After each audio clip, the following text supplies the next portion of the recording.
امر دا و چې کوشش مې کوه چې بازار ته لاړ شم. په هغه ماښام باندې نو د امنیتي مسؤلینو لخوا وویل چې ته اجازه نه لرې. جنرال موبین د زړه ټول حال ویلی.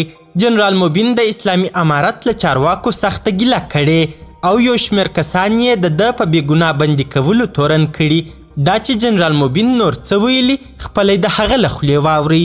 سلامونه قدرمنو لیدونکو، زموږ مشال پریس یوټیوب چینل ته ښه راغلاست. میډیا کې قسم انګازې او اوازې و، خاص کر د ما د مرګ په رابطه شوی و. نو کور چې راغلم خو کمپیوټر او دا شیونه مې بند و، چارج هم پکې نه و. نو کله چې مرکۍ د غېږ کې ونیولم پوه نه شولم چې څنګه ده، ښه ده چې ژوندی راغلی و، ښه ده چې ژوندی راغلی و. بېګا شپه م اوس مېلمنو ته راسم هم دروازې خواته مې یا وړوکی زوی لید یا خپله راسي، نو هغه باور او هغه مار سره له لاسه ورکړی ده. همدا تسلي ورکړو پوښتنه کې جرم ما تللی یم مېلمستیا ته، خو افغانان واښه نه خوري، ټول هر څه باندې پوهېږي او زه هم خپل جرم باندې نه یم خبر. خو مشکلات ستونزې وې، دا چې زه زنداني نه وم، ما ته ښه ډوډۍ راکول کېدله، ښه ځای مې و، ښه اطاق مې و. خو امر دا و چې کوشش مې کوه چې بازار ته لاړ شم. په هغه ماښام باندې نو د امنیتي مسؤلینو لخوا وویل چې ته اجازه نه لرې. هماغه شېبې نه بس تر اوسه پورې چې راتلم کور ته، فکر مې دا و، سوچ مې دا و او خپل رب ته مې ژړل په دې چې پروردګاره بیا به چا کوم تور را باندې لګولی، بیا به کوم بهتان وي، بیا به کوم تهمت وي.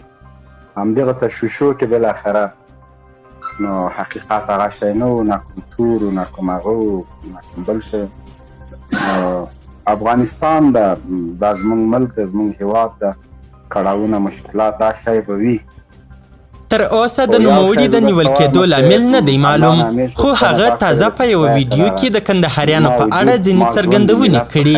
موبین په دې ویډیو کې ویلي میرویس نیکه او نور مشران د دې وطن دي او کندهاریان باید د مشرانو رول ولوبوي. ویل کېږي چې موبین یو ځل مخکې هم نیول سوی و، لامل یې د پاکستان په اړه ځینې څرګندونې وې. له دغه مشهور طالبه څه موده مخکې په یوه ټویټر سپیس کې د پاکستان په اړه پوښتنه وسوه. هغه یې په ځواب کې وویل راځئ یوازې په خپلې جغرافیې وغږیږو، نور څه کوو. موبین چې ځان ته جنرال موبین وایي او هیڅ کومې پوځي زده کړې یې نه دي کړي، څو ورځې وړاندې هم د طالبانو استخباراتو په کابل کې نیولی و. دغه طالب د طالبانو د واکمنۍ په لومړیو کې د کابل د پولیسو ویاند مقرر سو، خو څو ورځې وروسته د نامعلومه دلایلو له امله له دندې ګوښه سو. قدرمنو لیدونکو، نړۍ مننه چې ویډیو مو تر اخري شیبو وکتل. د لا زیاتو او نورو لحظه پر لحظه خبرې مطالبو لپاره زموږ همدغه مشال پریس یوټیوب چینل سبسکرایب کړئ. تر بیا او بلې ویډیو ښه وخت، ښې چارې، د الله پامان.